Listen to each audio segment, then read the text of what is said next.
त्या concepts of the accounts हे कसं असलं पाहिजे.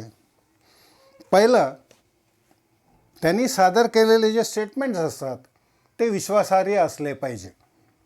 दुसरं, युनिफॉर्मिटी इन प्रेझेंटेशन.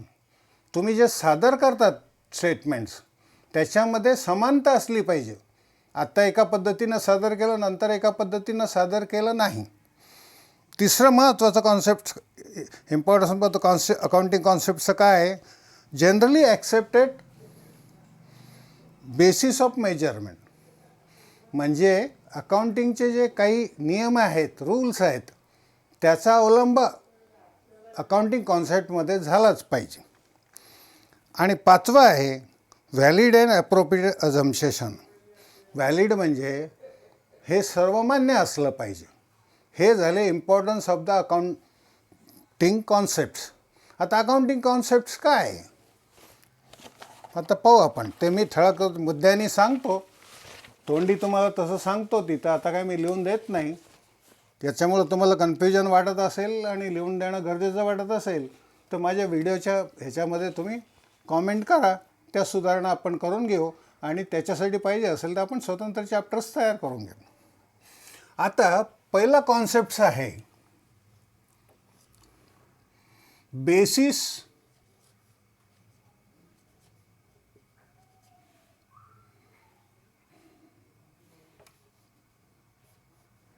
बिझनेस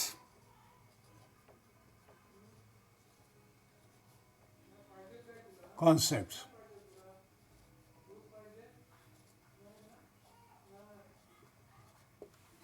आता व्हॉट इज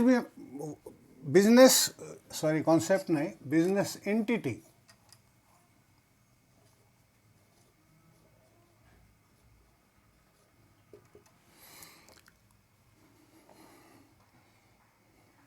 आता बिझनेस एंटिटी म्हणजे काय की बिझनेस एंटिटी म्हणजे हे जे आहे, this concept implies that business unit is a separate and distinct from the owners to owner. म्हणजे बिझनेस युनिट जे असतात ते प्रत्येक मालकाच्या प्रमाणे वेगवेगळ्या स्वरूपाचे असतात. अशा प्रकारच्या बिझनेस याच्यामध्ये that is the person who supply the capital to it. म्हणजे उद्योगधंद्याप्रमाणे ते वेगवेगळे असतात, तसेच त्यांना जे भांडवल पुरवठा करतात त्यांचा संबंध त्याच्याशी येतो. तसंच based of the accounting concept are prepared from point of view of business, not for owner point of view. काय म्हटलं मी की based on this concept accounts are prepared from point of view of business.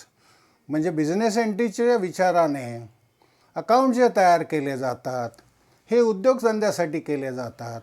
हे वैयक्तिक नसतात, परंतु वैयक्तिक स्वरूपाचे नसतात. परंतु यामध्ये वैयक्तिक स्वरूपाचे जे व्यवहार असतात, आता वैयक्तिक स्वरूपाचे व्यवहार म्हणजे काय की ज्याच्यामध्ये पर्सनल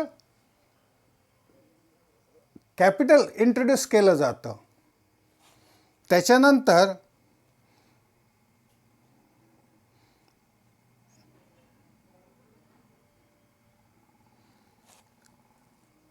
बिझनेसमधली कॅश ही काढली जाते. ह्याला म्हणतात आपण ड्रॉइंग, मागं शिकलो आहे आपण. तर याचा समावेश बिझनेस एंटिटीमध्ये होतो. याच्यामध्ये वैयक्तिक याचा समावेश होतो, परंतु बिझनेस एंटिटीमध्ये म्हणजे अकाउंटिंग हे बिझनेस ट्रान्झॅक्शन बिझनेस करता असतं, वैयक्तिक नसतं. ते प्रत्येक बिझनेस टू बिझनेस वेगवेगळं असतं. त्याच्यामध्ये वैयक्तिक याचा समावेश होत नाही. फक्त या ज्या दोन स्वरूपाच्या तुम्हाला गोष्टी सांगितल्या की capital introduce by the person आणि drawings made by the person, या दोन गोष्टी या बिझनेस एंटिटीमध्ये येतात. आता याच्या पुढचं मॉनिटरी मेजरमेंट. दुसरं काय? Monetary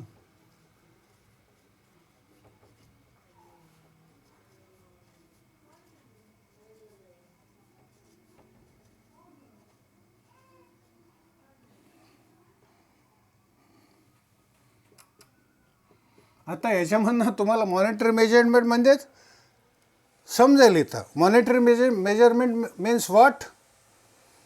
the concept implies that only those transactions which can be expressed in the terms of money are recorded in the books of accounts. याच्यावरूनच तुम्हाला समजेल मॉनिटरी मेजरमेंट म्हणजे काय. या पुस्तकामध्ये अशा ट्रान्झॅक्शनच्या अशा व्यवहाराची नोंद केली जाते ती जी फक्त पैशाच्या स्वरूपात निगडीत असते. हे झालं दुसरं कॉन्सेप्ट. आता तिसरं कॉन्सेप्ट समजून घेऊया. तिसरं आहे cost concept.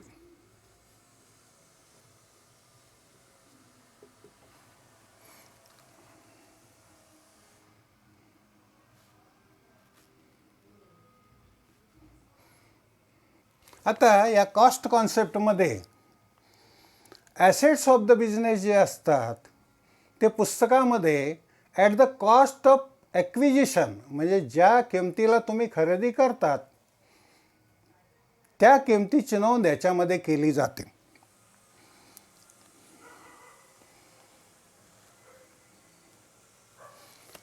Acquisition of the cost ही जी असते ही भविष्यावर निर्धारित असते. अकाउंटिंगच्या भविष्यावर निर्धारित असते. याचा अर्थ असा नाही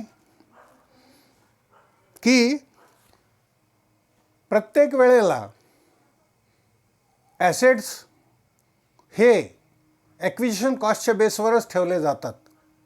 तर याच्यामध्ये दर वर्षाला विशिष्ट पद्धतीनं त्याच्यामध्ये दोन प्रकार असतात.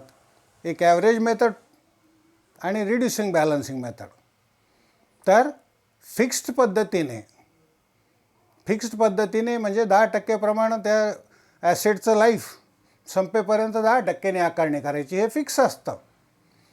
तर हे जे 10% तुम्ही आकारणी करतात तेवढ्याने ॲसेटची कॉस्ट कमी होते. याला म्हणायचं कॉस्ट कॉन्सेप्ट. आता चौथं आहे कॉन्टिजन्सी कॉन्सेप्ट. कॉन्सिस्टन्सी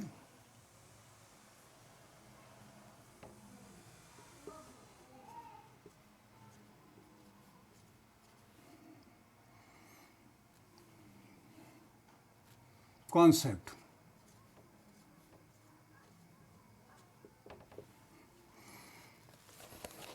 आता कॉन्सिस्टन्सी कॉन्सेप्ट हे तुम्हाला इंग्लिशमधले जे मिडियममधले विद्यार्थी आहेत त्यांना पटकन समजलं असेल. कॉन्सिस्टन्सी कॉन्सेप्ट म्हणजे काय की सरळ पद्धतीनं योग्य प्रकारे एकसारखं असलेलं अकाउंटिंग याला म्हणायचं कॉन्सिस्टन्सी कॉन्सेप्ट. आता कॉन्सिस्टन्सी कॉन्सेप्टमध्ये काय येतं? Any policy adopted for accounting should be continuous and consistence throughout the business and need not to be change generally unless and until circumstances demand. म्हणजे काय की तुम्ही कुठलीही अकाउंटिंग पॉलिसी ठरवा ती कशी असली पाहिजे? कंटिन्युअस म्हणजे सलग. आणि कॉन्सिस्टन्स म्हणजे आपण म्हणतो कॉन्सिस्टन्स म्हणजे काय आहे तिथं की एखादा मुलगा त्याच्या विचाराशी दृढ असतो, त्याचा विचार तो बदलत नाही, त्याला म्हणायचं कॉन्सिस्टन्सी कॉन्सेप्ट असलेलं पाहिजे की दरवेळेला अकाउंटन्सी कॉन्सेप्ट हे बदललं नाही पाहिजे. कधीपर्यंत? Throughout the business and it need not to be changed generally unless until circumstances demand. तोपर्यंत ते कायम असलं पाहिजे. काही विशिष्ट कारणामुळे त्याच्यामध्ये बदल करणं गरजेचं नाही तोपर्यंत ते कॉन्सिस्टन्स असलं पाहिजे. हे झालं चौथं कॉन्सेप्ट, कॉन्सिस्टन्सी कॉन्सेप्ट. आता पाचवं कॉन्सेप्ट्स आपण पाहून घेऊया. पाचवं कॉन्सेप्ट्स काय आहे? कॉन्झर्वेटिझम.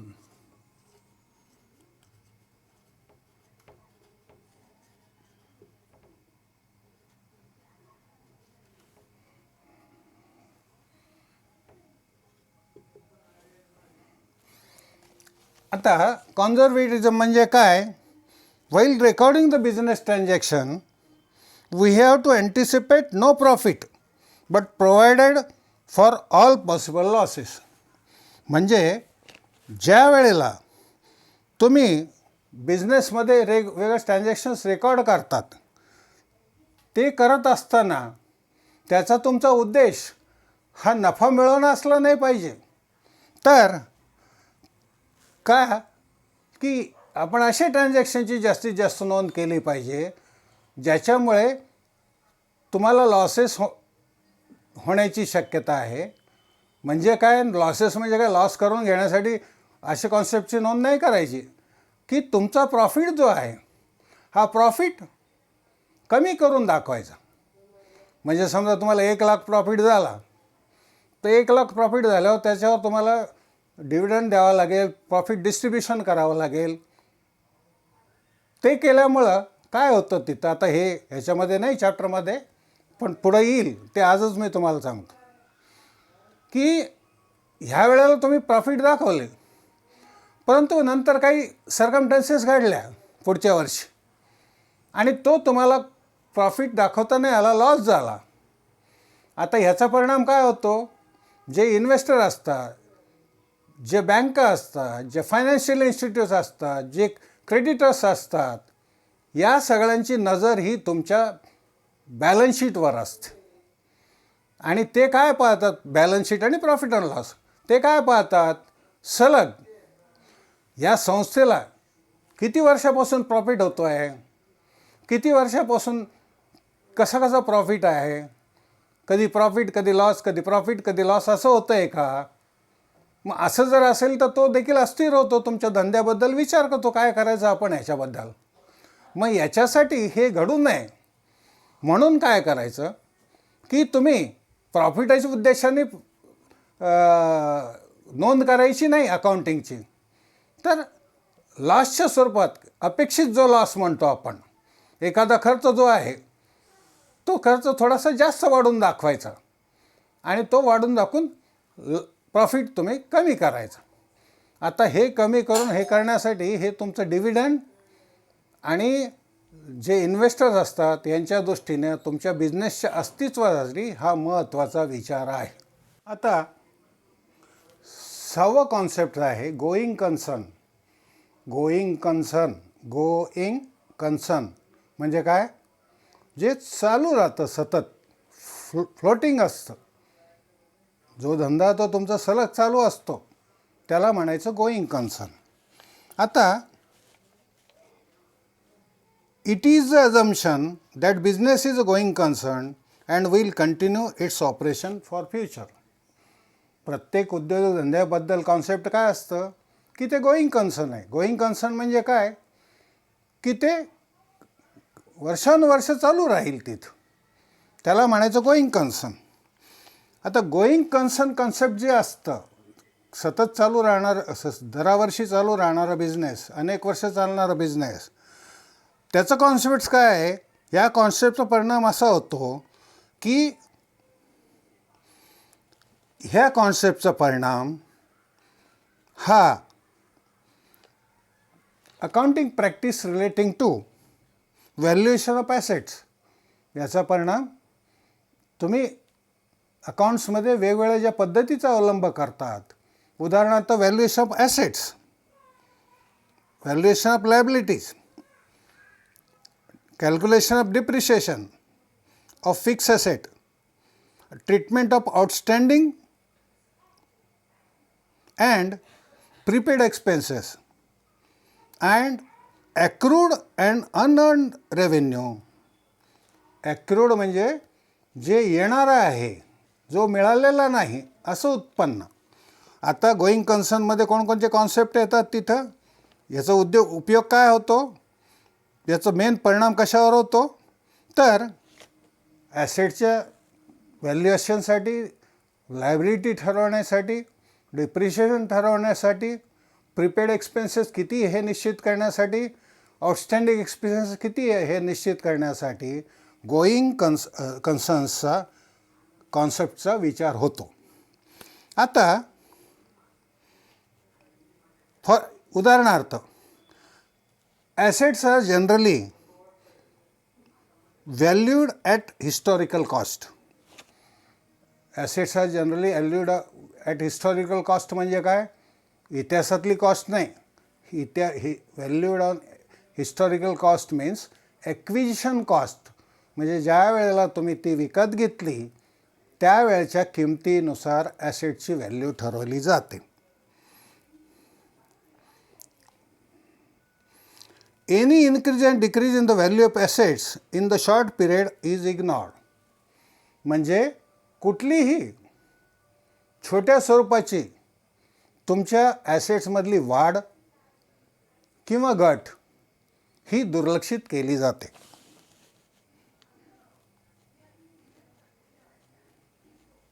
आता 7वा कॉन्सेप्ट पाहू, realisation.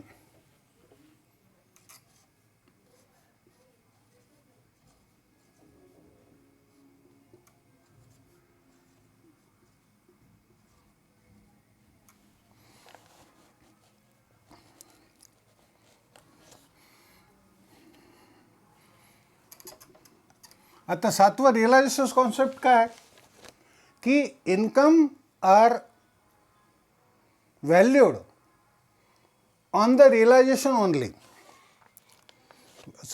Income are recorded on the realisation only.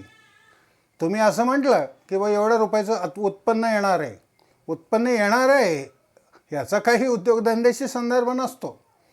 ते तुम्हाला तेवढं ज्या वेळेला मिळेल त्याच वेळेला त्याचा समावेश हा अकाउंटिंग कॉन्सेप्टमध्ये केला जातो.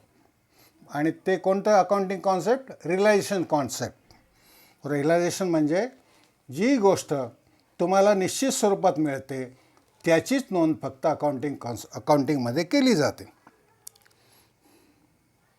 आता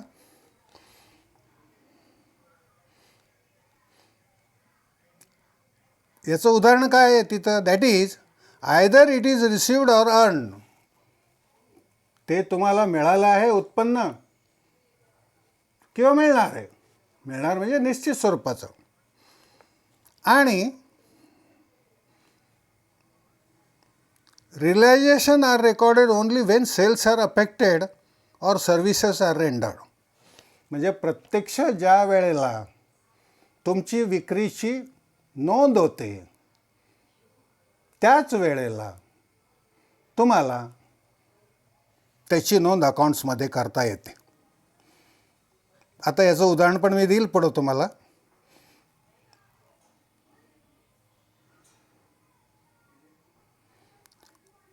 Sales are affected during the accounting period irrespective of the fact whether cash is received or not. म्हणजे मालाची विक्री जी आहे त्याची नोंद लगेच केली जाते. त्याचे पैसे तुम्हाला मिळाले असतील किंवा नसतील. तुम्ही म्हणाल असं कसं काय कॅश ट्रान्झॅक्शन म्हणता आणि पैसे मिळाले असतील नसतील हे कसं काय, तर याचा अर्थ असा, हे ज्या वेळेला रोख स्वरूपात येतात त्याला म्हणायचं तुम्ही कॅश ट्रान्झॅक्शन. आणि ज्या वेळेला ते उधारी स्पेसिफिक पिरियड नंतर तुम्हाला पैसे मिळतात ते जे असतात ते उधारीचे असतात आणि त्याला तुम्ही म्हणतात क्रेडिटर. तर ह्या कॉन्सेप्टमध्ये, रिलेशन कॉन्सेप्टमध्ये रोख स्वरूपात मिळालेले पैसे आणि भविष्यात म्हणजे स्पेसिफिक पिरियडमध्ये मिळणारे पैसे या दोघांची नोंद केली जाते. आता सेल्स आर ॲक्च्युली अफेक्टेड याचं उदाहरण मी तुम्हाला सांगतो की इथं देतो उदाहरण. ए company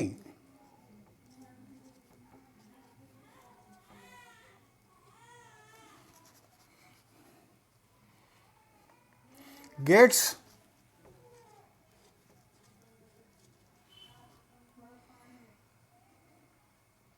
an order of sales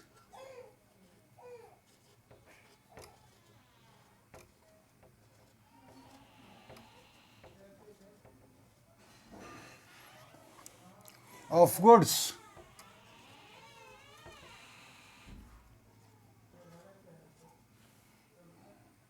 rupees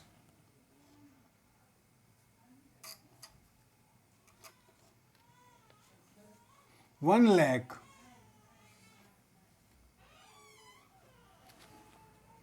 in May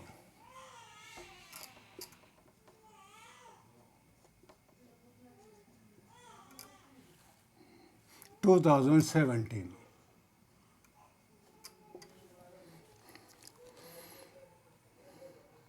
Goods of only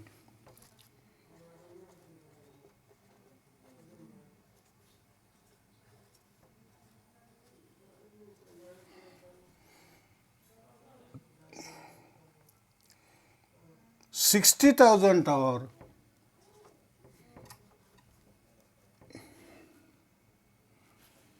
rupees 60,000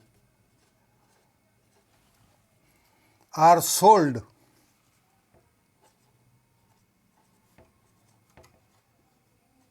and delivered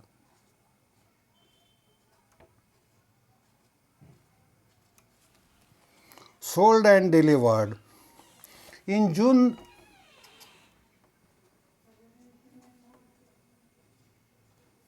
2017. Cash received, तीसरा टप्पा, cash received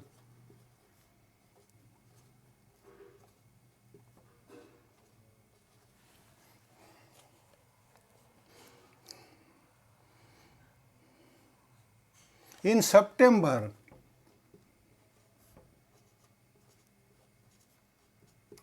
2017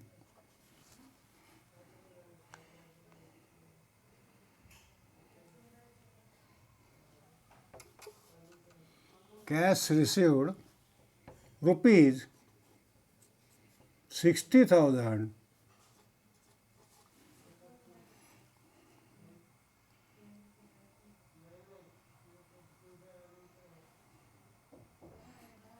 60,000 cash received for rupees 60,000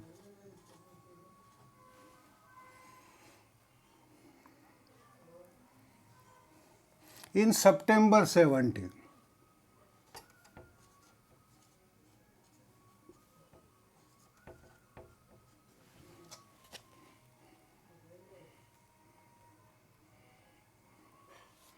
As per principle of realization,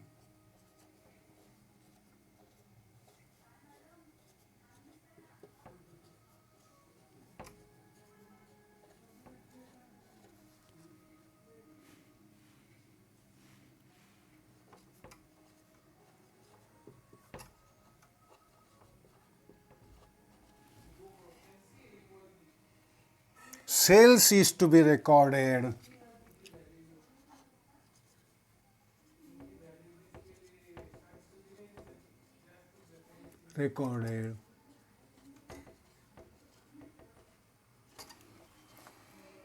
in June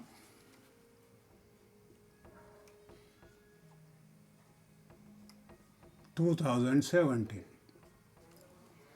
आता समजलं का की रिअलायझेशनचं उदाहरण देतो मी, एक्झाम्पल ऑफ द रिअलायझेशन.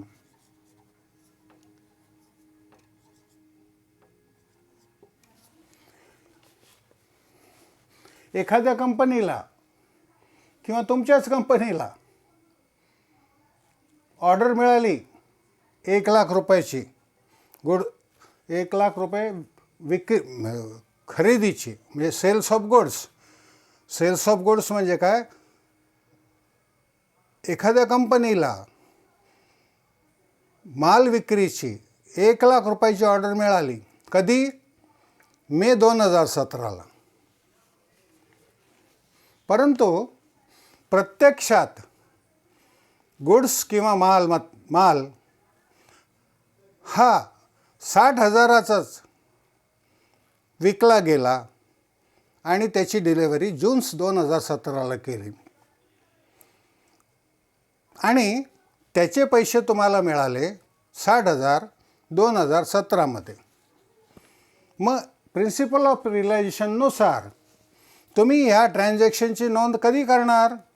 जून महिन्यात.